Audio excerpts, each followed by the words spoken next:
హరీష్ రావు మనతో ఉన్నారు. సో తాజాగా ప్రభుత్వం 2 సంవత్సరాల పాలన పూర్తి చేసుకుంది. అలాగే ప్రతిష్టాత్మకంగా గ్లోబల్ సమ్మిట్ని ఏర్పాటు చేసింది. అలాగే ఉస్మానియా యూనివర్సిటీలో కూడా 1000 కోట్లతో అభివృద్ధి కార్యక్రమాలు చేపడుతుంది. సో మరి వీటన్నిటిపైన మనతో మాట్లాడడానికి కీలక నేత హరీష్ రావు గారు ఉన్నారు. సో వారితో మాట్లాడే ప్రయత్నం చేద్దాం.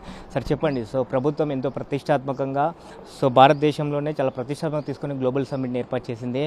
సో 5 లక్షల కోట్ల పెట్టుబడులు తెచ్చామంటున్నారు. 13 లక్షల మందికి ఉపాధి అవకాశాలు కల్పిస్తామని చెప్తున్నారు. సో స్వాగతిస్తున్నారా, వ్యతిరేకిస్తున్నారా, ఏం చెప్పబోతున్నారు? నిజంగా 5 లక్షల కోట్ల పెట్టుబడులు వచ్చి 13 లక్షల ఉద్యోగాలు వస్తే తప్పకుండా స్వాగతిస్తాం. కానీ ముఖ్యమంత్రి గారు ఇదంతా ఒక డ్రామా, ఒక బోగస్ ప్రయత్నమైనది. ఏంటంటే 2 ఏళ్లలో పూర్తిగా పరిపాలనలో వైఫల్యం చెంది ప్రజలకిచ్చిన హామీలు అమలు చేయక ఫెయిల్ అయిపోయినటువంటి ప్రభుత్వం దీని చేత ప్రజల యొక్క దృష్టి మరల్చేటువంటి ప్రయత్నం చేస్తూ ఉన్నారు. అన్నం ఉడికిందా లేదా చూడాలంటే ఒక మెతుకు ముట్టుకొని చూడాలి. నేను సూటిగా ఈ ముఖ్యమంత్రి గారిని అడుగుతా ఉన్నా. 2024లో మీరు దావోస్కు పోయారు, 2025లో దావోస్కు పోయారు. 2 సార్లు అక్కడి నుంచి ఏం ప్రకటన ఇచ్చారంటే 2 లక్షల కోట్ల రూపాయల పెట్టుబడులు తెచ్చాం, 55,000 మందికి ఉద్యోగాలు వస్తాయి అన్నారు. 2 ఏళ్ళు అయింది కదా. ఆ 2 లక్షల కోట్లలో అసలు ఎంత పెట్టుబడి వచ్చింది, ఎన్ని ఉద్యోగాలు వచ్చినాయో ప్రజలకు చెప్పు. అది నిజమైతే ఇది నిజమైద్దని మేము నమ్ముతాం. అది నిజం కాకపోతే ఇది కూడా బోగస్ అనే అనుకోవాల్సి వస్తుంది. ఎందుకంటే దావోస్లో చెప్పిన ప్రకటనల్లో పై సంబంధం కూడా వచ్చింది లేదు, ప్రజలకు మేలు జరిగింది లేదు, ఉద్యోగాలు వచ్చింది లేదు, పెట్టుబడులు వచ్చింది లేదు. అంటే ఇదంతా కూడా ఒక డ్రామా నడుపుతున్నాడు రేవంత్ రెడ్డి గారిని. ఇంకోటి నేను సూటిగా అడుగుతున్నది, ఇది అంతా ఎందుకండి? ఒకవైపు ఏమో పెట్టుబడుల కోసం 100 కోట్లు ఖర్చు పెట్టిండు. పేపర్ యాడ్లు, టీవీ యాడ్లు, హోర్డింగ్లకు 100 కోట్ల రూపాయలు దీని పేరు మీద ఖర్చు పెట్టినాడు. ఆ మీటింగ్ ఏర్పాట్లకు 200-300 కోట్ల రూపాయలు ఖర్చు పెట్టాడు. మొత్తానికి 400-500 కోట్ల ప్రజాధనం దుర్వినియోగం చేసినావు. సరే, నువ్వేదో ఫుట్బాల్ ఆడతాని నీకోసం 5 కోట్లతో స్టేడియం కట్టుకున్నావు, 100 కోట్ల రూపాయలతో సీఎం క్యాంప్ ఆఫీస్ MCHRDలో కడుతున్నావు. అది కాకుండా ఇవాళ ఆ ఫుట్బాల్ క్రీడాకారిని మెస్సీని తీసుకొచ్చి ఆయనతో ఫుట్బాల్ ఆడడానికి వివిధ కంపెనీల మీద ఒత్తిడి పెట్టి CSR కింద 60-70 కోట్ల రూపాయలు ఖర్చు పెడుతున్నావు. ఇదన్నీ ఎవరి కోసమే? ఒకవైపు విద్యార్థులకు SC ST పిల్లలకు స్కాలర్షిప్ ఇవ్వమంటే ఇస్తలేవు, హాస్టల్లో మెస్సు బిల్లులు ఇవ్వమంటే ఇస్తలేవు, మధ్యాహ్న భోజన కార్మికులకు వంట వండిన పైసలు ఇవ్వమంటే పైసలు లేవంటావు, రిటైర్డ్ ఉద్యోగులకు పైసలు ఇవ్వమంటే లేవంటావు. ఇక్కడనేమో 100 కోట్ల రూపాయలు తగలబెడతా ఉన్నావు. అదంతా ఎందుకు? నిన్న HELTP పాలసీ తెచ్చినావు. ఆ పాలసీ కింద మొత్తం మీరు భూములు కన్వర్షన్ చేసేస్తాం, రియల్ ఎస్టేట్ వ్యాపారం చేయండి, అపార్ట్మెంట్లు కట్టండి, విల్లాలు కట్టండి, అమ్ముకోండి, పైసలు సంపాదించుకోండి, నా షేర్ నాకు ఇవ్వండి అంటున్నావు. అసలు ఆ భూములు ఎందుకు ఇచ్చింది? గత ప్రభుత్వాలు ఇక్కడ ఉద్యోగాలు రావాలి, పరిశ్రమలు రావాలని ఆ భూములను వారికి తక్కువ ధరకు పారిశ్రామికవేత్తలకు ఆ రోజు కేటాయించారు. నువ్వేం చేస్తున్నావు? నువ్వు ఇచ్చిన జీవోలో ఏమున్నది? ఈ ఇండస్ట్రీని ఎత్తేయండి, రియల్ ఎస్టేట్ బేరం చేయండి అంటున్నావు. మరి అక్కడ పనిచేస్తున్న ఉద్యోగుల పరిస్థితి ఏంది? ఇవాళ ORR బయట 5 లక్షల మంది ఉద్యోగులు ఉన్నారు. నువ్వు ఇచ్చిన జీవోతో 5 లక్షల ఉద్యోగాలు పోయే పరిస్థితి వచ్చింది. నీ జీవోలో ఎక్కడైనా స్పష్టంగా చెప్పినావా ఈ పరిశ్రమ బయట పెట్టాలి, ఇక్కడ ఉండే ఉద్యోగులకు ఉద్యోగ భద్రత ఉండాలి, మళ్ళీ అక్కడ వాళ్ళకు ఉద్యోగాలు ఇవ్వాలని చెప్పినావా? ఏమీ లేదు. భూములు అమ్మండి, బేరం చేయండి, నా కమిషన్ నాకు ఇవ్వండి అంటే ఒకవైపు ఏమో ఉద్యోగాల కోసం నేను సబ్మిట్ చేసిన అంటావు, ఇంకొక వైపు ఏమో HELTP పాలసీ తెచ్చి 5 లక్షల ఉద్యోగాలు పోతున్నాయి, ఉన్న ఉద్యోగాలు ఊడగొడుతున్నావు. దీన్ని ఎట్లా నమ్మాలి రేవంత్ రెడ్డి గారిని? సో ఇది విజనరీ ప్రభుత్వము. సో 2047 లక్ష్యంగా ముందుకు వెళ్తున్నాము. సో 10 అంశాలకు ఉన్నటువంటి ఒక విజనరీని తయారు చేసి ముందుకు వెళ్తాము అని చెప్తున్న పరిస్థితి కనిపిస్తుంది. ఆ ప్లానింగ్ డాక్యుమెంట్లో నా విజను లేదు, దాన్ని అమలు చేసే ప్లానింగ్ లేదు. అంతా ఒక బోగసు. ఈ అంతా కూడా ప్రజలని మభ్యపెట్టే ప్రయత్నం. నిజంగా అసలు నీ 2 ఏళ్ల పాలనలో ఆర్థిక వృద్ధి ఎంత జరిగింది? ఎందుకు ప్రభుత్వ ఆదాయం తగ్గిపోతూ ఉంది?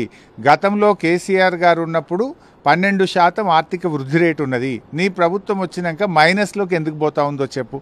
ఇన్ఫ్యాక్ట్ నీ గ్లోబల్ సమ్మిట్కు వచ్చినటువంటి బ్రిటిష్ మాజీ ప్రధాని టోనీ బ్లేయర్ గారు కానీ, ప్రముఖ ఆర్థికవేత్త రిజర్వ్ బ్యాంక్ మాజీ గవర్నర్ దువ్వూరి సుబ్బారావు గారు కానీ వాళ్ళు ఏం చెప్పారు?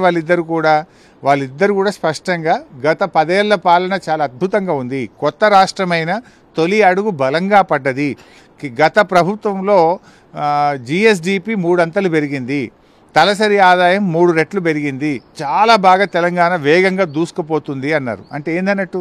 10 ఏళ్ల BRS పాలన, కేసీఆర్ గారి పాలన అద్భుతంగా ఉందని నువ్వు పిలిచిన వాళ్ళు నీ వేదిక మీద నిలబడే నీ మూతికి కొట్టినట్టు చెప్పింది కదా. ఇంకెందుకు మాట్లాడుతున్నావు అనవసరంగా?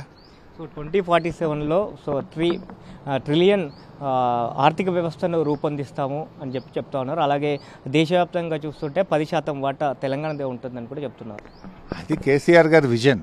నిజంగా ఆ దిశగా కేసీఆర్ గారు ప్రయత్నం చేశారు. కానీ నువ్వు దాన్ని ఎలా కుప్పగూలుస్తున్నావు? అక్కడ ఆ ఫార్మా సిటీ అనేటువంటిది పెట్టుంటే మేము ఆ 13,000 ఎకరాలు ఎక్కడైతే నిన్న నువ్వు ప్రోగ్రామ్ చేసినావో ఆ రోజు నువ్వేం చెప్పినావు? ఫార్మా సిటీ కోసం ఒక గ్లోబల్ హబ్ తయారు చేస్తాము, ఇక్కడ వేల కోట్ల లక్షల కోట్ల పెట్టుబడులు వస్తాయి, లక్షలాది ఉద్యోగాలు వస్తాయి, ఇక్కడ ప్రజలకు మేలు జరుగుతుంది, రాష్ట్రానికి మేలు జరుగుతుంది, మన ఎకానమీ పెరుగుతుందని ఆనాడు కేసీఆర్ గారు ప్లాన్ చేశారు. ఆనాడు ఇదే రేవంత్ రెడ్డి ప్రతిపక్షంలో ఉండి ఈ భూములన్నీ రైతులకు అప్పచెప్తాం, కాంగ్రెస్ వస్తే మీ భూములు మీకే అన్నాడు. ఇప్పుడేమంటుండు? భూములు రైతులకు ఇచ్చింది లేదు, ఫార్మాసిటీని కొనసాగించింది లేదు. ఆనాడు ఫార్మాసిటీ కోసం ఫారెస్ట్ క్లియరెన్సు, ఎన్విరాన్మెంట్ క్లియరెన్సు అన్ని అనుమతులను 3.5 సంవత్సరాలు కష్టపడి బీఆర్ఎస్ ప్రభుత్వం తెచ్చింది. దాన్ని పక్కకు పెట్టిండు. రైతులకు ఇచ్చిన మాట నిలబెట్టుకోలేదు. ఇప్పుడు నేను రియల్ ఎస్టేట్ వ్యాపారం చేస్తా, భూములు పంచిపెడతా అందరికీ అని చెప్పి ఇప్పుడు గ్లోబల్ సమ్మిట్ పెట్టి తన అనుయాయులకు, తన దగ్గర వాళ్లకు ఈ భూములు పంచిపెట్టేటువంటి కుట్ర చేస్తూ ఉన్నాడు. అందువల్ల ఇది కరెక్ట్ కాదు. పాలసీ అనేటువంటిది అయితే నువ్వు ఇచ్చిన మాట ప్రకారం రైతులకు భూములన్నా వాపసి లేదు, బీఆర్ఎస్ ప్రభుత్వం ప్లాన్ చేసిన ప్రకారంగా ఫార్మాసిటీ అన్న పెట్టు. మరి కోట్లాది రూపాయల పెట్టుబడి వస్తుంది, లక్షలాది ఉద్యోగాలు వచ్చే అవకాశం ఉంది. రేవంత్ రెడ్డి తన రాజకీయాల కోసమో తన స్వార్థం కోసమో రాష్ట్ర భవిష్యత్తును దెబ్బతీస్తూ ఉన్నారు. అంటే ఇది గ్లోబల్ సమ్మిట్ కాదు, గోబెల్ సమ్మిట్ అంటారా? 100% గోబలే. ఇది టోటల్లీ గోబల్స్ ప్రచారం. 5.5 లక్షల కోట్ల పెట్టుబడులు కానీ 13 లక్షల ఉద్యోగాలు కానీ ఆ గోబల్స్ అంటూ బతుకుంటే ఉరిపెట్టుకోవాలి. అసలు ఈ ఎన్ని పచ్చి అబద్ధాలంటే అసలు ఆ కంపెనీ రాత్రి పుట్టింది, పొద్దుగాల వాడు 5,000 కోట్ల పెట్టుబడి పెడుతున్నట్టు అగ్రిమెంట్ చేస్తారు. ఎట్లా నమ్మాలి? సో గతంలో కూడా చాలా పర్యటనలు చేశారు, దావోస్పేటలో కూడా గత బీఆర్ఎస్ ప్రభుత్వంలో కూడా. కానీ గ్రౌండ్లలో వెళ్తే కూడా అప్పుడు పరిశ్రమలు రాలేదనేటువంటి ఆరోపణలు కూడా చేస్తూ ఉన్నారు. అప్పుడు 40 నుంచి 50% రియలైజేషన్ ఉంది, కానీ నీలో 10 పైసలు కూడా లేదు. నేను అందుకే అడుగుతున్నా కదా, 2024, 2025 దావోస్ పర్యటనలో చేసిన అగ్రిమెంట్లు ఎన్ని, అందులో నిజంగా వచ్చిన పెట్టుబడులు ఎంతో ప్రజలకు చెప్పండి. మొన్న ఏఐ మీద కూడా మీరు ఒక సబ్మిట్ చేసినారు, దాంట్లో ఎన్ని పెట్టుబడులు వచ్చినాయి, ఎన్ని రియలైజ్ అయినాయో ప్రజల ముందు పెట్టండి. మీ 2 ఏళ్ల పాలనలో గత బీఆర్ఎస్ పాలన కంటే పెట్టుబడులు పెరిగాయా తగ్గాయా, ఉద్యోగాల కల్పన పెరిగిందా తగ్గిందా, ప్రజలకు వైట్ పేపర్ రిలీజ్ చేయండి. సో సీఎం నిన్న ఉస్మానియా యూనివర్సిటీకి వెళ్ళారు, సుమారు 1000 కోట్లు అభివృద్ధి కార్యక్రమాలు చేపట్టారు. సో ముఖ్యంగా చెప్తున్నారు, సో 1965లో ఇందిరాగాంధీ అడుగు పెడితే సో ముఖ్యమంత్రి హోదాలో రేవంత్ రెడ్డి అడుగు పెట్టారు, అక్కడ ఉస్మానియా మెట్లెక్కారంటూ కూడా కాంగ్రెస్ పార్టీ నేతలు చెప్తున్న పరిస్థితి. సరే, అబద్ధాల ముఖ్యమంత్రి ఆయన, అబద్ధాలు ఆడడంలో ఆయనకు మించిన వాడు ఎవడు ఉండడు. కానీ కేసీఆర్ గారు ఆనాటి రాష్ట్రపతి గారిని తోలుకొని ఉస్మానియా యూనివర్సిటీలో గోల్డెన్ జూబ్లీ ఉత్సవాల్లో యూనివర్సిటీలో కేసీఆర్ గారు చేశారు. అది యూనివర్సిటీ విద్యార్థులకు తెలుసు, రాష్ట్ర ప్రజలకు తెలుసు. ఇక కేసీఆర్ బోనేలేదు, ఎవరు బోనేలేదంటే భారత రాష్ట్రపతిని తోలుకొని పోయిండు కేసీఆర్ గారు ఉస్మానియా యూనివర్సిటీకి.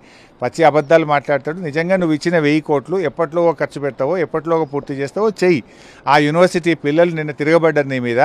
నీ 2 లక్షల ఉద్యోగాలు ఎప్పట్లోకి ఇస్తావు, నీ జాబ్ క్యాలెండర్ని ఎప్పట్లోకి అమలు చేస్తావు, పిల్లలకు బకాయి పడ్డ ఎస్సీ ఎస్టీ బీసీ పిల్లలకు ఫీజు రియంబర్స్మెంట్ డబ్బులు వెంటనే విడుదల చేయాలని చెప్పి నేను ఆ పిల్లల పక్షాన్ని డిమాండ్ చేస్తున్నాను.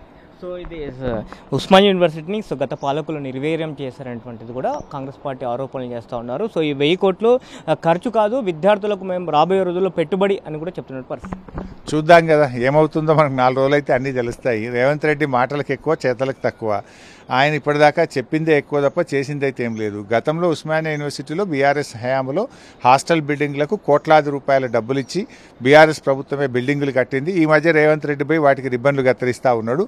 మరి నేను రేవంత్ రెడ్డి గారిని ఒకటే కోరుతా ఉన్నా, ఉస్మానియాకు రాష్ట్రంలోని అన్ని యూనివర్సిటీలకు కూడా నిధులు ఇవ్వండి. మీరు చెప్పిన ప్రకారంగా బడ్జెట్కు 10% విద్య కోసం కేటాయిస్తామని, 7 నుంచి 10% కేటాయిస్తామని మీరు చెప్పారు. ఆ నిధులు కేటాయించండి, ప్రజలకు ఇచ్చిన హామీ నిలబెట్టుకోండి. ఈరోజు నువ్వు వచ్చిన తర్వాత స్కూల్ ఎడ్యుకేషన్లో 67,000 మంది పిల్లలు ప్రభుత్వ పాఠశాలల్లో తగ్గారు. నువ్వు మెగా డిఎస్సి అన్నావు, వెంటనే మెగా డిఎస్సికి నోటిఫికేషన్ ఇవ్వు. ఇంటర్మీడియట్ పిల్లలకు ఈరోజు వరకు పాఠ్యపుస్తకాలు రాలేదు, వెంటనే పాఠ్యపుస్తకాలు అందజేయి. ఇలా డిగ్రీ కాలేజీల్లో వసతులు లేవు, రాష్ట్రంలోని యూనివర్సిటీల్లో ప్రజలు ఇబ్బంది పడుతూ ఉన్నారు. వాటికి వెంటనే నిధులు విడుదల చేసి వాటిని పూర్తి స్థాయిలో ఇచ్చిన మాట నిలబెట్టుకో. విద్యా కమిషన్ రిపోర్టును యథావిధిగా అమలు చేయాలని డిమాండ్ చేస్తుంది. సో ప్రజాపాలన 2 సంవత్సరాలు పూర్తి చేసుకుంది. సో మీరు కూడా కాంగ్రెస్ ప్రభుత్వం అధికారం వచ్చిన తర్వాత 2 సంవత్సరాలు సమయం గడువు ఇస్తామని చెప్పినటువంటి పరిస్థితి కనిపిస్తుంది. ఎట్లా ఉంది ఈ 2 సంవత్సరాల ప్రజాపాలన నుంచి మీరేమంటారు? సో రాబోయే రోజుల్లో ఎలాంటి క్షేత్రస్థాయిలో కార్యక్రమాలు చేయబోతా ఉన్నారు? ముఖ్యంగా 2 ఏళ్ల పాలనలో ప్రభుత్వం తేలిపోయింది. ప్రజలకు ఇచ్చిన ఏ ఒక్క హామీ అమలు కాలేదు. మహిళలకు ఇచ్చే 2,500 రాలేదు. అవ్వాతాతలకు 4,000 పెన్షన్ రాలేదు. రుణమాఫీ పూర్తి కాలేదు. స్కూటీలు రాలేదు. తులం బంగారము రాలేదు. కేసీఆర్ గారు ఇచ్చిన కేసీఆర్ కిట్ బంద్ అయింది. న్యూట్రిషన్ కిట్ బంద్ అయింది. దళిత బంధు బంద్ అయింది. బతుకమ్మ చీరలు బంద్ అయినాయి. చేపలు బంద్ అయినాయి. గొర్రెల పంపిణీ బంద్ అయిపోయింది. ఉన్న పథకాలు పోయినాయి. కొత్త పథకాలు ఏమి వచ్చింది లేదు. ఇవాళ రైతులు కూడా తీవ్రమైనటువంటి ఆగ్రహంగా ఉన్నారు. కేసీఆర్ గారి పాలనలో 17,25,000 ఎకరాలకు కొత్త ఆయకట్టు ఇచ్చాము. 2 ఏళ్లలో రేవంత్ రెడ్డి ప్రభుత్వం కనీసం 10,000 ఎకరాలకు కూడా ఎక్కడ సాగునీరు అందించినటువంటి పరిస్థితి లేదు.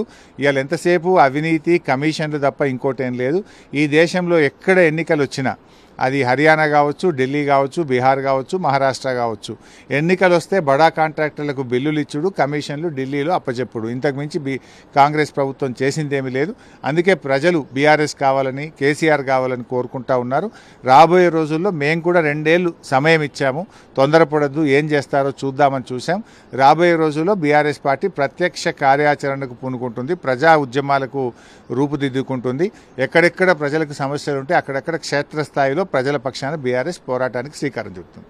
సో పార్టీలో కూడా కొన్ని విమర్శలు వస్తూ ఉన్నాయి. సో ఉద్యమ స్వామిలో ఉన్నటువంటి నేతలకు కాకుండా తర్వాత పార్టీలోకి వచ్చినటువంటి నేతలకు పెద్దపేట వేస్తున్నారు. సో ప్రాధాన్యత ఇస్తున్నటువంటి కొంతమంది విమర్శలు చేస్తున్న పరిస్థితి కనిపిస్తే ఎలాంటి కలుపుకొని పనికి మాలినటువంటి విమర్శలు. అందరం కలిసికట్టుగా అందరి లక్ష్యం ఒక్కటే, కేసీఆర్ గారు మళ్ళీ ముఖ్యమంత్రి కావాలి, రాష్ట్రం అభివృద్ధిలో పరుగు పెట్టాలి. దానికి దిశగా అందరం కలిసి పనిచేస్తాం సార్. సో రాష్ట్రంలో జరిగినటువంటి గ్లోబల్ ఏదైతే సమ్మిట్ ఉందో అది గ్లోబల్ సమ్మిట్గా అభివర్ణించిన పరిస్థితి కనిపిస్తూ ఉంది.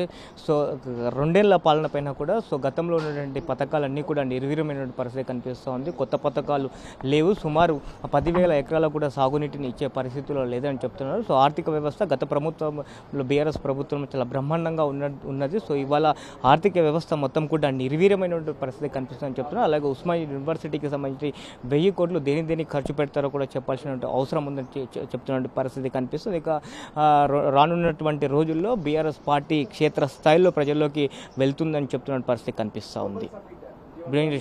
ముత్యంతో కరెస్పాండెంట్ దిలీప్, సాక్షి న్యూస్, హైదరాబాద్.